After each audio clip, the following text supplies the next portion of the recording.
Hi guys, good morning. Another day, another content. And for this video po, etong nasa harapan nyo ang ating content ang Shell Long Ride. So, samahan nyo ako habang nag-drive tayo. Explain ko lang bakit ito yung pinaka-paborito kong langis so far sa mga na-experience natin langis. Siguro mga 5 langis na yung nagamit ko.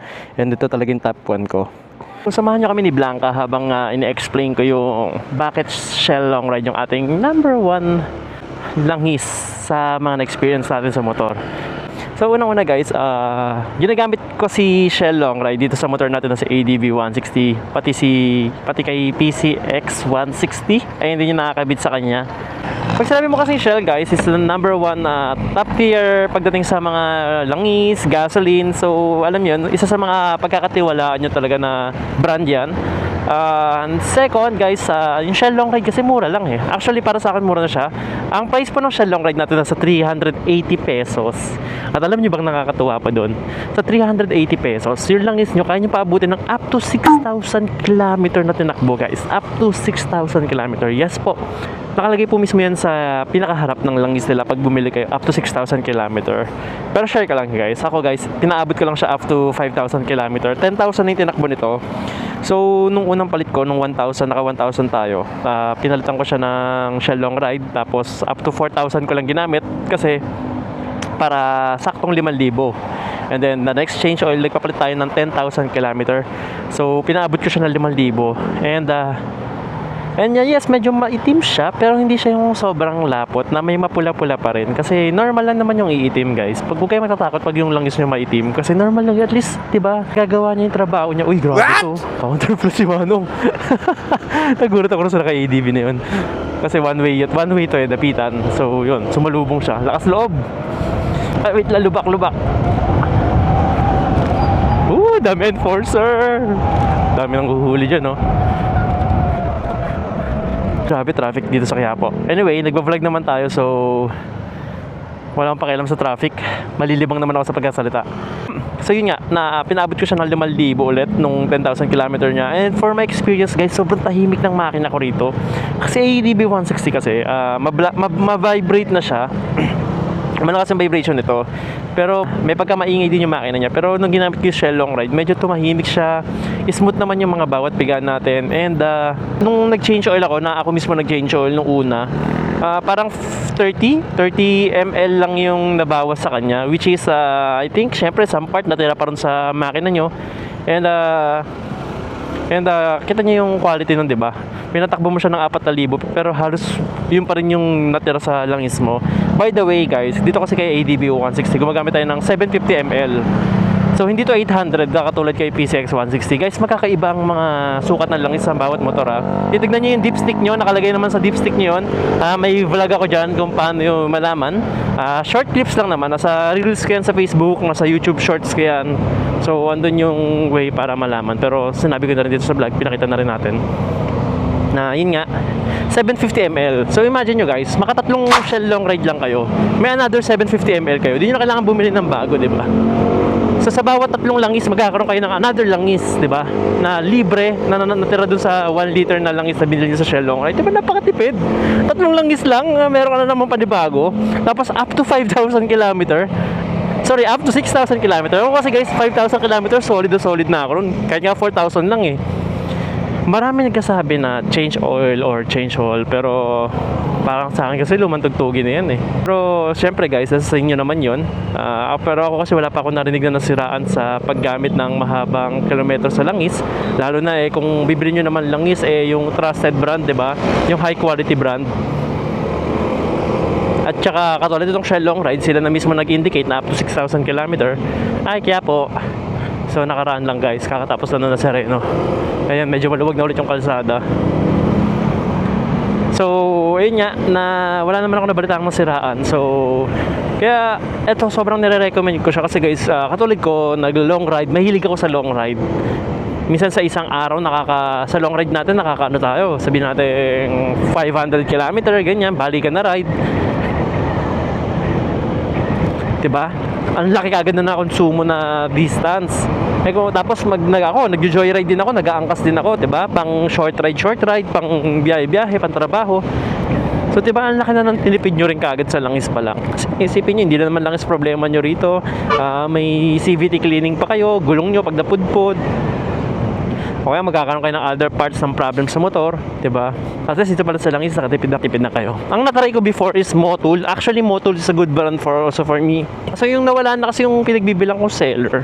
May pinagbibilang ako seller. Check ko kung ilalagay ko yung link niya kung nandyan pa siya. Ayun, pinagkakatiwalaan ko naman yung Motul na yun. Pero kasi may ibang, nung naubusan siya ng stock, so pumunta ako sa ibang Motul, nahirapan ako maghanap. Kasi binabasa ko lagi yung review, magbabasa kayo ng review. Na yun nga, peki daw.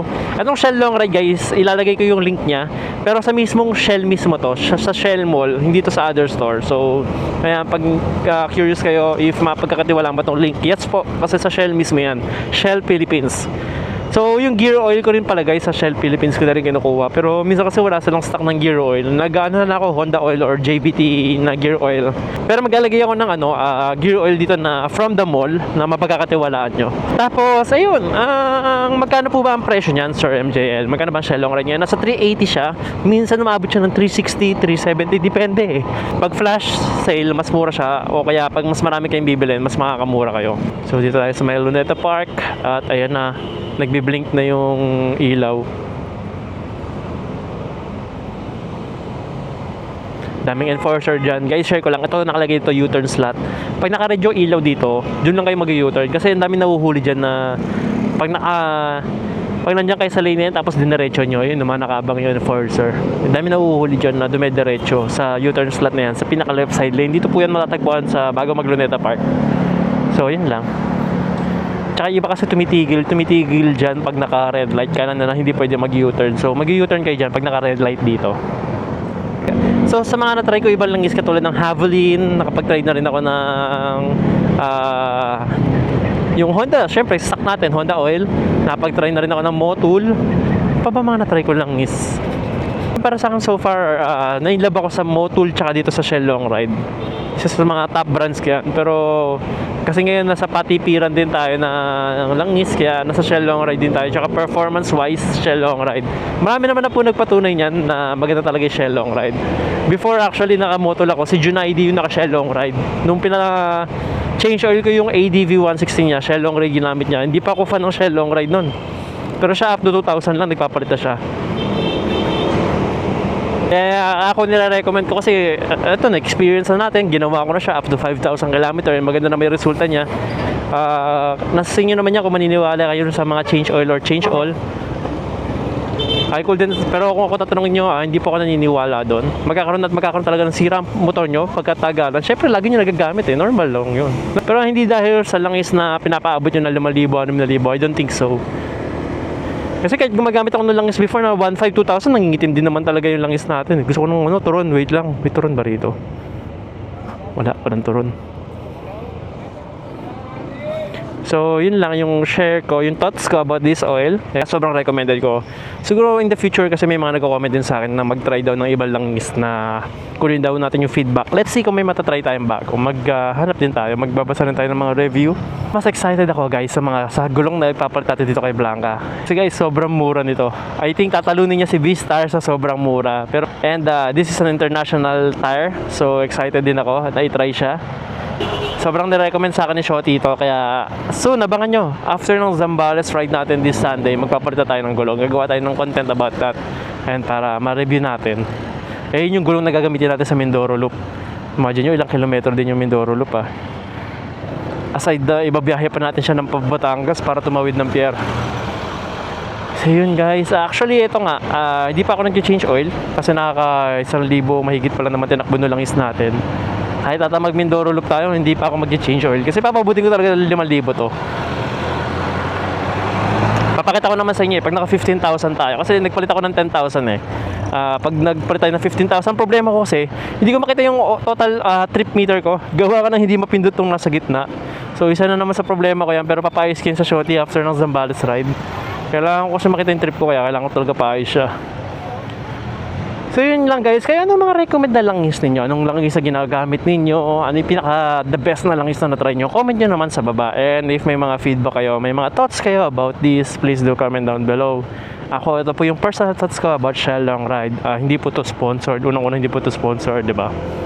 Lagi tayong personal thoughts, opinions, and yun, kaya nag-share ako ng product kasi yun, just wanna help to share the product na ginagamit ko kasi gusto ko rin makatipid kayo. Hard-earned money niyo yan, kaya yun, gusto ko lang din maka-save kayo ng money.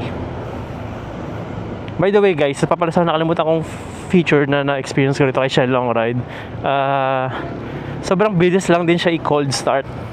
Normally naman yung motor nyo, kahit hindi nyo naman siya kino-cold start, okay lang. Pero sobrang recommend ko na i-cold start nyo pa rin yan. Tapos huwag nyo papaabutin ng pula ng malamig pa yung langis ninyo. Huwag nyo ibibirit ng sagad. Dapat kung nagmamadali talaga kayo na kailangan nyo umalis, dahan-dahan lang sa pagpiga ng motor kasi malamig pa yung langis ninyo. Dapat talaga pinapainit yan. Siguro kung nagko-cold start ako for 30 seconds to 1 minute, mga ganyan. Sobrang kintab ng lapag dito sa Robinsons, Manila. Kakatakot, baka madulas. Ang dami nang nadulas dito, lalo na kung umuulan eh. Bahain pa dito. So guys, ito, mag-gym lang ulit tayo. Kailangan natin maging healthy dahil mahal ang magpagamot. Ang daming motor dito. Kaya gusto ko napunta ng Robinsons, Manila eh. Tuwa ako sa mga motor na nakikita ko. Uy, wala pa si April sa kaya ako. Dito ako sa likod. Tabi kami ni NMAX B2. So yun lang guys. Dito ako na po tatapusin ng ating video. And abangan nyo na lang ang ating next content. So maraming salamat sa pag-stay tuned. Kung may mga comment kayo, please comment down below. Bye bye guys.